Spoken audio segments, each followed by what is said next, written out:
우리 한번 이렇게 인사할까요? 오늘 본문에 이 샬롬이라는 단어가 2번이나 나왔어요. 우리 같이 샬롬, 사랑합니다, 축복합니다 이렇게 인사합니다.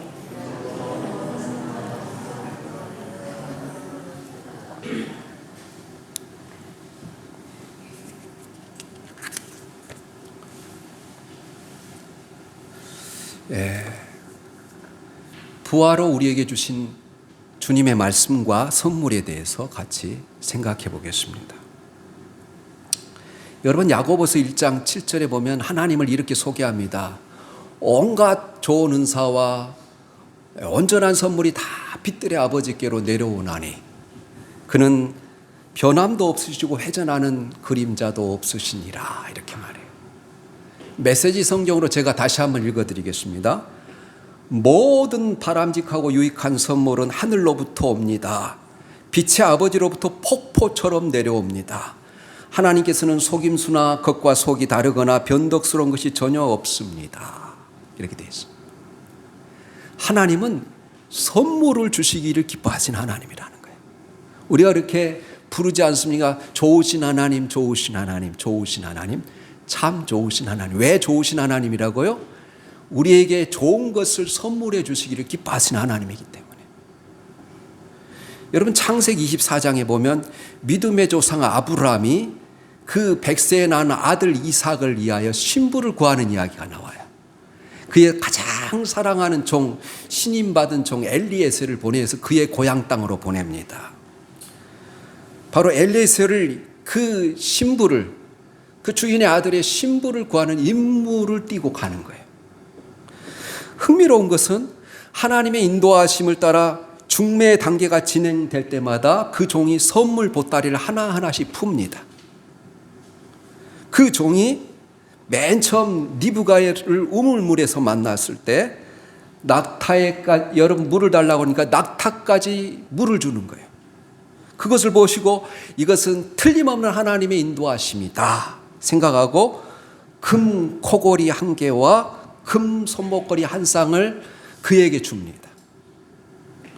그 후 그녀의 부모의 허락을 받자 다시 은금 패물과 의복을 선물하고 그녀의 오라비와 어머니에게도 선물을 합니다.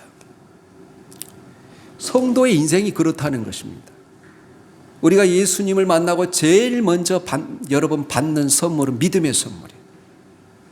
그리고 믿음으로 말미암아 얻는 구원의 선물이에요. 에베소서 2장 8절이 이렇게 말하지 않습니까? 너희가 그 은혜를 인하여 믿음으로 말미암아 구원을 얻었나니 이것이 너희에게 난 것이 아니라 하나님의 선물이라, 그렇게. 그러나 이것이 선물의 끝이 아니라 하나님은 하나님을 기쁘시게 하는 자에게 계속해서 선물을 주세요.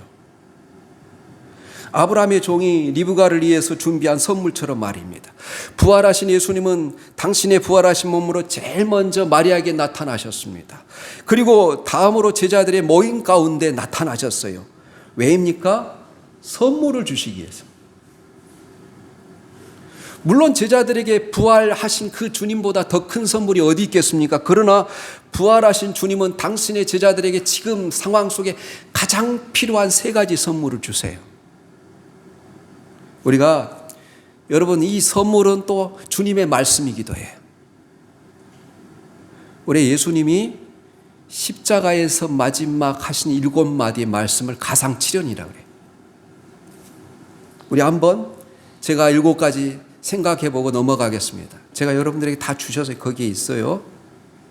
아버지, 저들을 용서하여 주옵소서. 이 십자가의 죽으심의 가장 우선적인 목적은 우리의 모든 죄와 허물을 용서하신 거예요. 그래서 우리 주님은 심지어 십자가에 그를 못 박은 자들, 그를 위해서 비웃고 조롱하고 핍박하는 자들을 하나님, 저들을 용서해 달라고 그렇게 기도합니다. 이 한없는 하나님의 용서와 자비를 보여주시는 것이죠.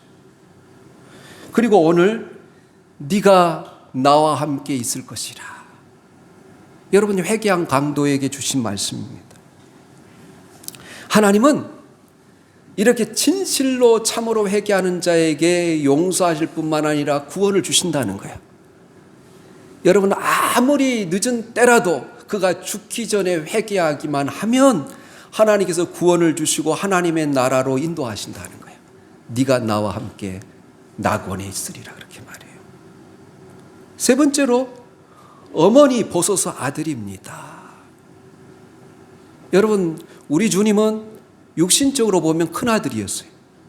그러나 성령으로 잉태했죠. 왜 어머니 홀로 남아있는 어머니를 그 사랑하는 제자 요한에게 맡깁니다. 이 사람은 너의 어머니라. 그래서 여러분, 이 돌봄과 사랑, 효도의 모범을 보이셨어요.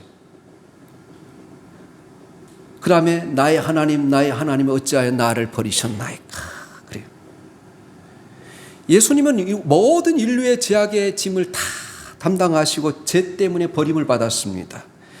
이 죄에 대한 징노와 징벌을 인류를 대신하여 받으심으로 아버지 하나님과 단절될 수밖에 없었어요.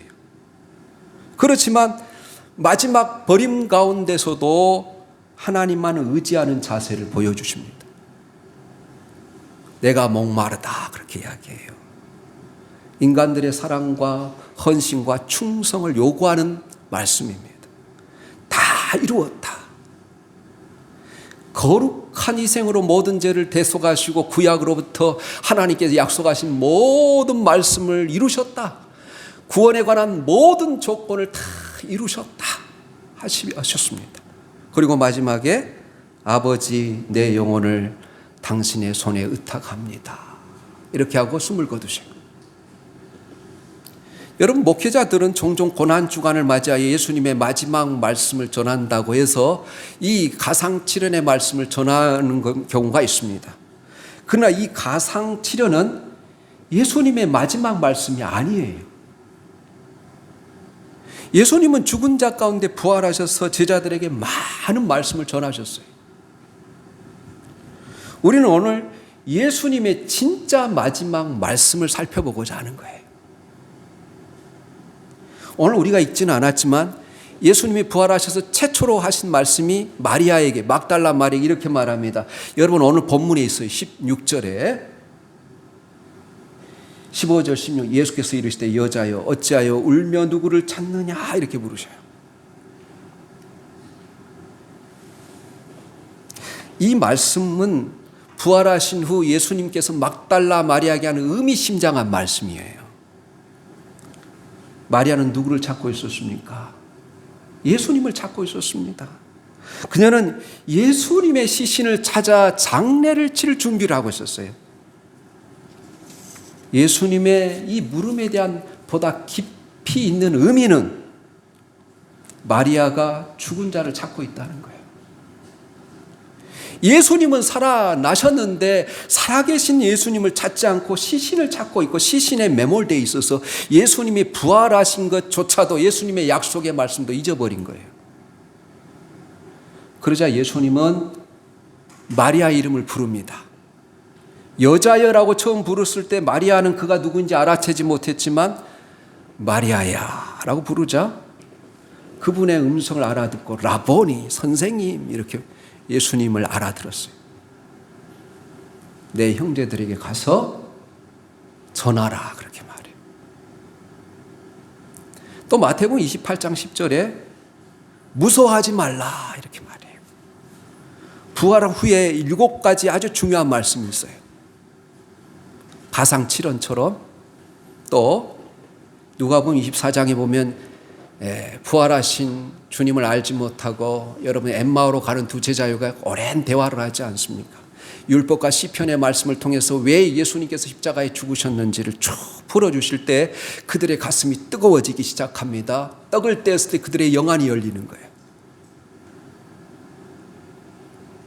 요한복음 21장에는 그 다음 장에는 예수님을 3번이나 부인한 베드로에게 나타나서 네가 나를 사랑하느냐, 네가 나를 사랑하느냐, 네가 나를 사랑하느냐 3번이나 부르셔.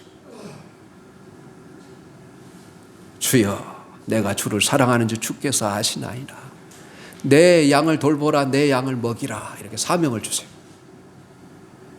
그렇다면 부활하신 주님은 오늘 본문에서 남기신 말씀과 그분이 우리에게 주신 이 선물은 무엇일까요? 바로 부활한 날 저녁이었습니다. 막달라 마리아를 통해 예수님의 부활의 소식을 접한 제자들은 반신반의하며 바로 당황하고 있었어요. 혼란과 당황 속에 빠졌습니다. 무엇보다도 그들은 예수님을 십자가에 처형한 유대인들의 적대감에 두려워 떨고 있었어요. 그래야 제자들은 늘 모이던 그 장소에 여러분 대책을 논의하고자 문을 꼭꼭 잠그고 두려움에 사로잡혀 있었어요. 그때 부활하신 주님이 시간과 공간을 초월해서 그들이 있는 곳에 나타나셔서 뭐라고 인사합니까? 너에게 평강이 있을지어다. 그렇게. 또 한 번 21절에 너에게 평강이 있을지어다. 거듭 여러분 평안할지어다. 샬롬을 이야기합니다. 처음에는 두려움에 사로잡혔는 제자들에게 평안할지어다 그래요. 두 번째는 부활하신 주님을 몸을 본 그래서 기뻐하는 제자들에게 평안할지어다 그렇게 말해요. 그래서 여러분 이 평안은 두려워하는 자에게나 기뻐하는 자에게나 여러분 필요하다는 거예요. 평안은 여러분 불안한 모든 사람들을 위하여 주신 말씀입니다. 여기서 그치지 않고 성경은 계속 이렇게 전하고 있습니다. 이 말씀을 하시고 손과 옆구리를 보이시니 요한복음 20장 20절 말씀에 예수님은 데못에 자신의 손을 여러분 관통했던 그 부위를 보여주시고 또 로마 군병이 그의 죽음을 확인하기 위하여서 창으로 옆구리를 찔렀을 때 생긴 상처를 보여주십니다.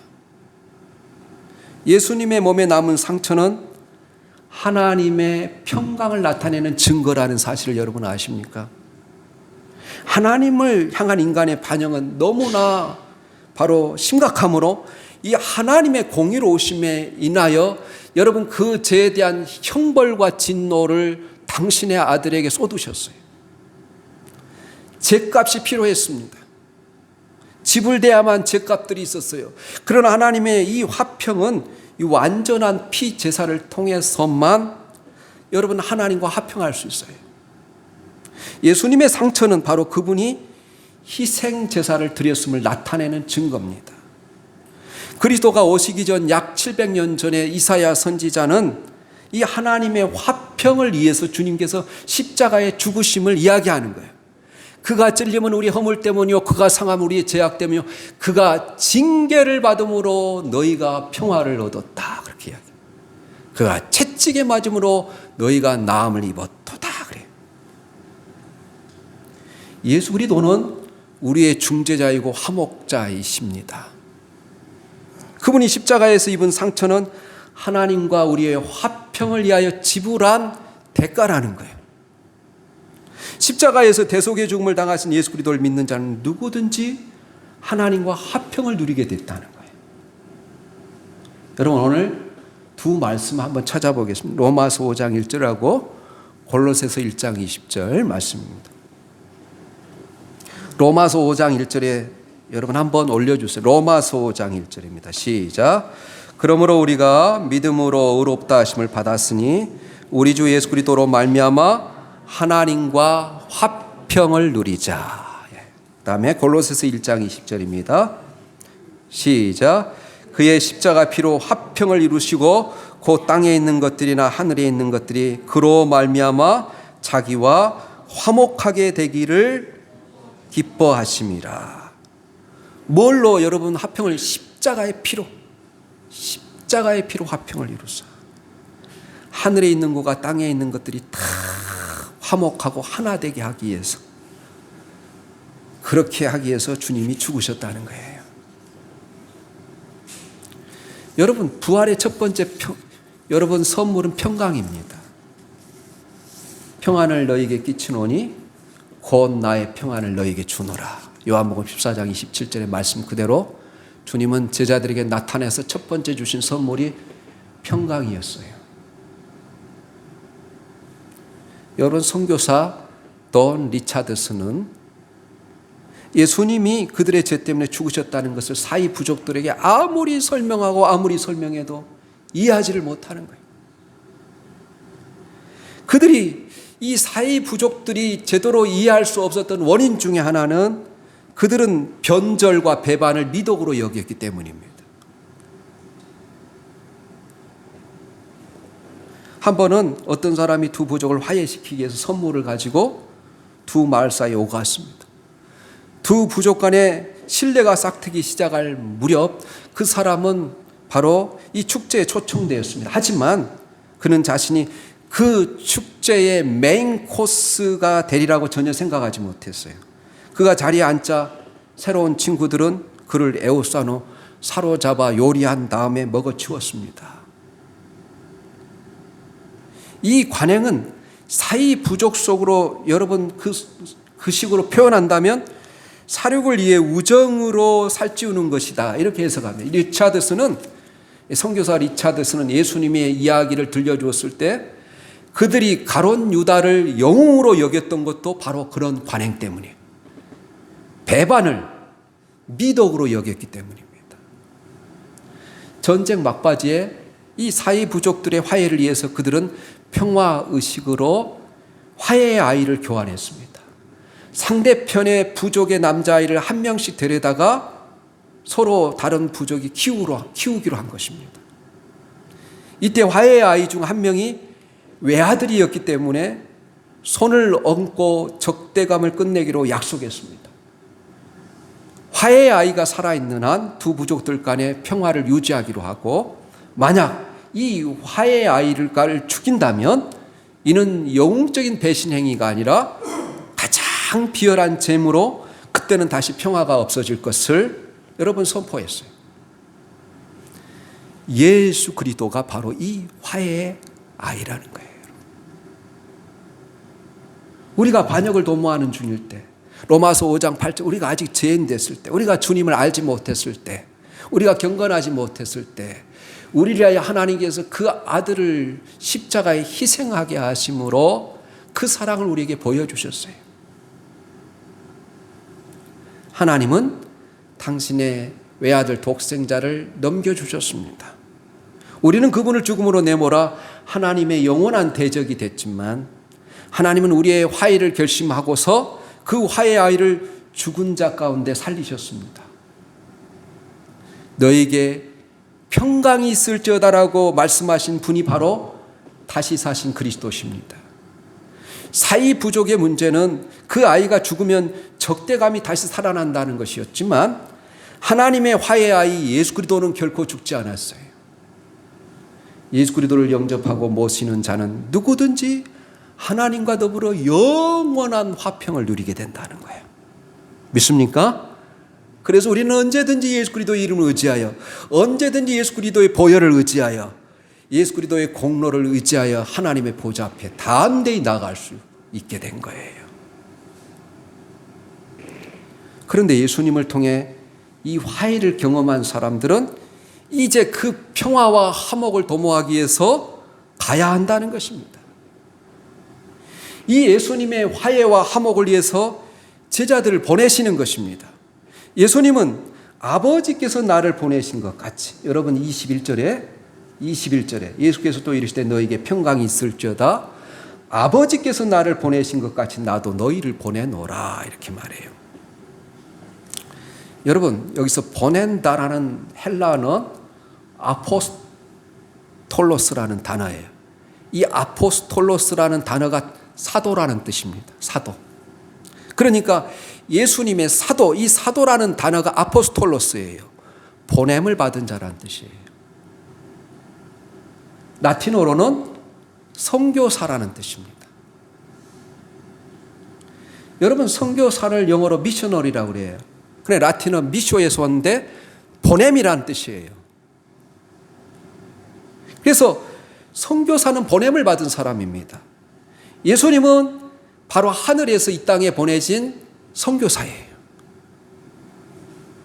그리고 이제 예수님이 당신의 제자들을 대신 선교사로 보내고자 하신 것입니다. 넓은 의미에서 예수 그리스도를 구주로 믿는 모든 사람들은 다 선교사라는 거예요. 어떤 사명을 가진 선교사일까요? 한번 찾아보겠습니다. 고린도후서 5장 18절에서 20절 말씀.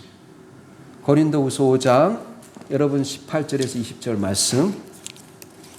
무엇을 전하는 선교사인지 여러분 고린도후서 5장 18절에서 20절입니다. 예.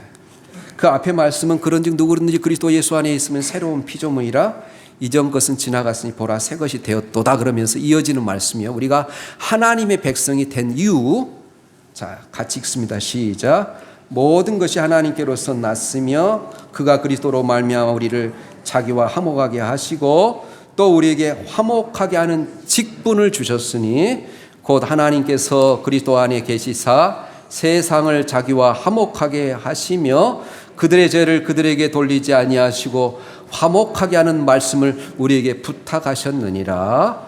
그러므로 우리가 그리스도를 대신하여 사신이 되어 하나님이 우리를 통하여 너희를 권면하시는 것 같이 그리스도를 대신하여 간청하노니 너희는 하나님과 화목하라. 그렇게 하나님과도 화목하고 이웃과도 화목하라는 거예요. 제가 메시지 성경을 제일 여러분 잘 번역이 돼서 읽어드리겠습니다. 하나님께서 메시아를 통해 이 세상을 그분과 화해시켰고 죄를 용서하심으로 이 세상이 새로운 출발을 하게 하셨습니다. 하나님께서는 그분이 지금 하고 계신 일을 모든 사람에게 알리는 임무를 우리에게 맡기셨습니다. 우리는 그리스도의 대사입니다. 하나님께서 우리를 쓰셔서 다툼을 버리고 서로의 관계를 바로잡으시는 하나님의 일에 참여하라고 사람들을 설득하게 하십니다.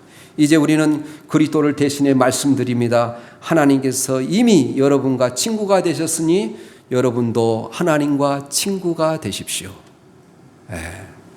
우리 그래서 여러분 우리가 가는 사람, 믿는 사람은 가는 곳마다 여러분 화평을 도모해야 돼. 하나가 돼야 돼. 그 사람이 가면 다투는 그곳도 평화가 임해야 됩니다. 바로 이 화목의 대사로 우리를 불러주셨다는 거예요.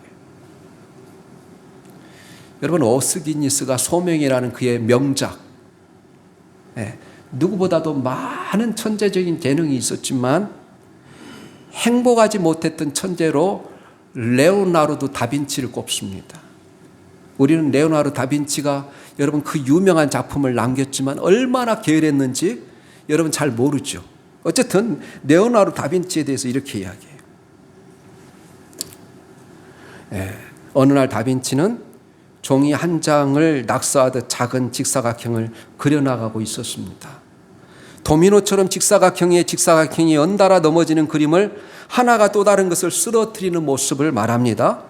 그는 너무나 재능이 많은 나머지 어떤 일에도 집중하지 못하고 초점을 잃은 인생을 살면서 항상 이렇게 말했습니다. 시간은 너무나 적고 할 일은 너무나 많다. 이렇게 이야기했어요. 또 그의 젊은 시절에 기록한 노트의 고백이 그의 인생의 대답이었습니다. 할 수 없는 것을 포기하고 할 수 있는 것을 하려고 하라. 할 수 있는 능력이 없는 것을 하려고 하는 것은 어리석은 일이다. 그렇게 이야기했습니다.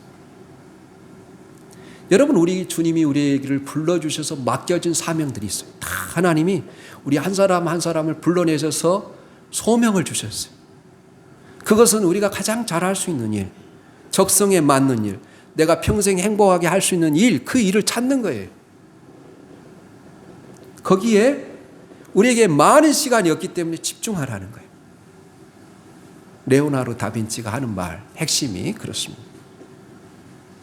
여러분 부활하신 주님이 제자들에게 나타나 한 가지 더 주신 선물이 뭘까요? 성령님이십니다. 22절에 여러분 오늘 22절에 가장 중요한 말씀 가운데 하나가 22절. 이 말씀을 하시고 그들을 향하여서 숨을 내쉬며 이르시되 성령을 받으라 그래요. 우리가 내적인 평화, 외적인 평안을 누릴 수 있는 방법은 우리 힘으로 불가능해요. 이 모든 것이 성령님으로부터 비롯되는 거예요. 그리고 우리에게 주신 사명을 감당할 수 있는 능력도 우리 힘으로는 불가능해요. 성령을 통해서 주시는 거예요. 오순절 사도 베드로는 이 성령이 바로 구원받은 성도들에게 주신 선물이라고 이야기합니다. 여러분 사도행전 2장 38절에 베드로가 이르되 너희가 회개하여 각각 예수 그리스도 이름으로 세례를 받고 죄 사함을 받으라 그리하면 성령의 선물을 받으리니 이렇게 이야기해요. 본문에서 예수님이 숨을 내쉬면서 성령을 받으라고 하신 것은 숨결처럼 우리 안에 내재하시는 성령님의 실제를 가르치고자 하신 거예요. 흥미로운 것은 히브리어나 헬라어나 성령은 모두 호흡이란 뜻이에요. 숨결. 그래서 옛날에 최초의 선교사가 우리나라에 왔을 때 성령님을 숨님 이렇게 번역했어요. 숨님이라고. 숨결처럼 우리 안에 내재하시는 성령. 그가 우리의 사명을 실현하도록 우리의 능력의 근원이 되신다는 거예요. 우리 주님은 공생의 사역을 처음부터 끝까지 성령님이 함께 하셨어요. 우리가 사도신경 고백 그대로 한다면 성령으로 잉태하시고, 여러분 시험 받을 때도 성령이 함께 하세요. 주님은 우리에게 사명만 주신 것이 아니라 그 사명을 감당하도록 능력의 성령을 선물로 주셨다는 거예요. 고린도전서 2장 4절 제가 가장 제가 제일 이 성경 앞에다가 항상 설교할 때 기억해야 될 말씀 해가지고 딱 이렇게 붙여놓은 말씀인데, 이러면 내 말과 내 전도함이 설득력 있는 지혜의 말로 하지 아니하고 다만 성령의 나타나심과 능력을 하여 너희 믿음이 사람의 지혜에 있지 아니하고 다만 하나님의 능력에 있게 하려 하였노라. 이 성령의 능력, 성령의 능력으로 전해지는 복음만이 효과가 있어요. 이 복음으로 사람들은 죄의 풀려나 자유함을 얻습니다. 구원을 얻게 됩니다. 그것이 바로 23절이에요. 이 복음을 받아들이는 사람마다 죄사함을 받고 새 사람으로 살아난다는 거예요. 이 복음은 인류의 사망의 골짜기를 생명의 골짜기로 만드는 능력이 있다는 거예요.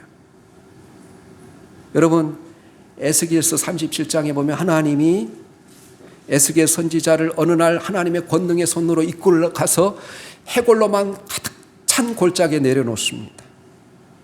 그리고 그 마른 뼈들을 향해서 주신 말씀을 대언하라고 명하십니다. 그 말씀이 이런 거예요.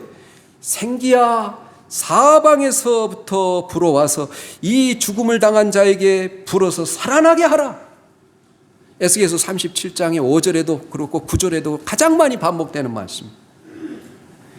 그래서 에스겔 선지자가 하나님의 말씀을 받아서 그대로 대언하니까 여러분 앙상하게 뼈만 남아있던 뼈들이 여러분 붙고 움직이기 시작하고, 여러분 죽은 사람이 살아나고, 이 살아난 사람들이 거대한 군대를 이룹니다. 영적 군사가 되는 거예요.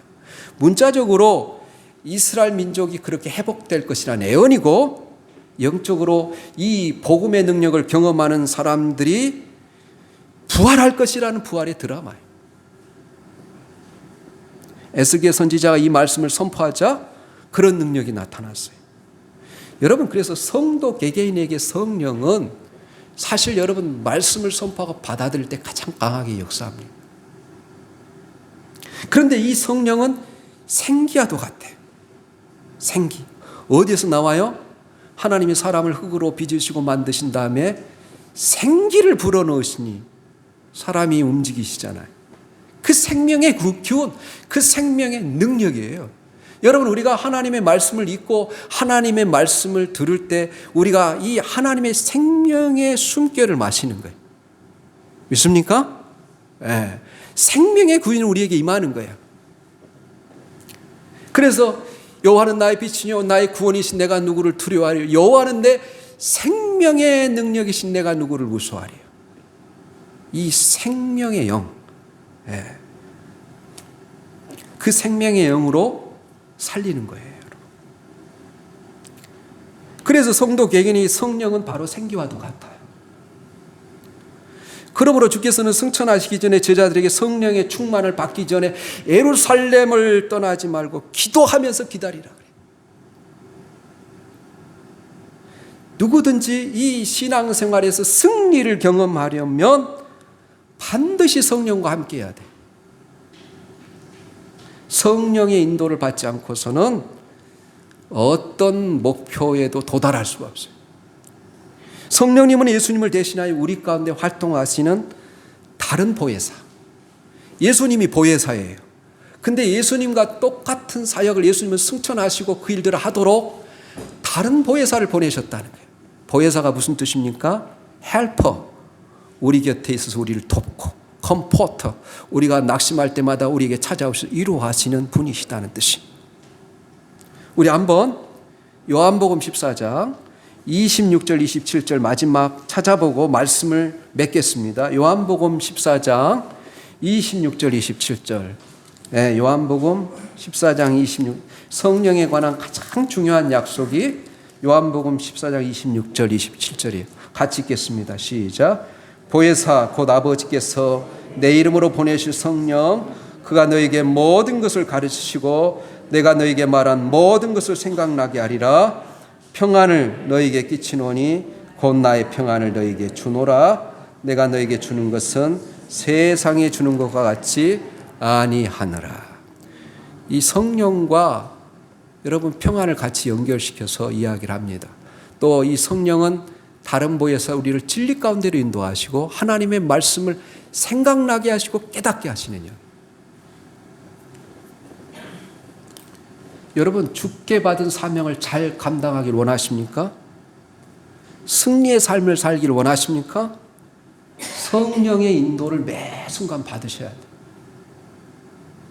주의 말씀이 무슨 의미인지 바로 이해할 수 있고 진리 가운데로 행할 수 있고 바로 그리스도인의 증인이 될 수 있는 방법도 성령의 능력이 있어요. 17세기 그리스도인자 시인인 조지 허버트는 이런 기도시를 남겼습니다. 당신은 제게 너무나 많은 것을 주셨습니다. 제게 한 가지만 더 주십시오. 감사하는 마음을 주세요. 그러나 저는 이 기도 전에 우리가 드려야 할 기도가 있다고 생각합니다. 주님, 당신은 우리에게 너무나 많은 좋은 선물을 주셨습니다. 구원을, 평화를, 그리고 사명을 이제 한 가지만 더 구하겠습니다. 이 선물들을 잘 활용할 수 있는 성령의 능력을 주십시오. 믿습니까? 성령의 능력을 힘입고 살아가는 사람만이 그리스도인이에요. 사랑하는 여러분, 그리하여 이 제자들은 부활하신 주님을 만나 성령을 받고 두려움을 움츠리면서 벗어날 수 있었어요. 기쁨이 그들의 마음을 지배했고 평강이 넘쳐 흘렀어요. 담대하게 복음을 전하는 사도들이 되었어요. 우리 모두 이 부활의 주님이 우리에게 주신 이 선물을 받고 이런 복을 누리시기를 예수님의 이름으로 축원합니다. 아멘.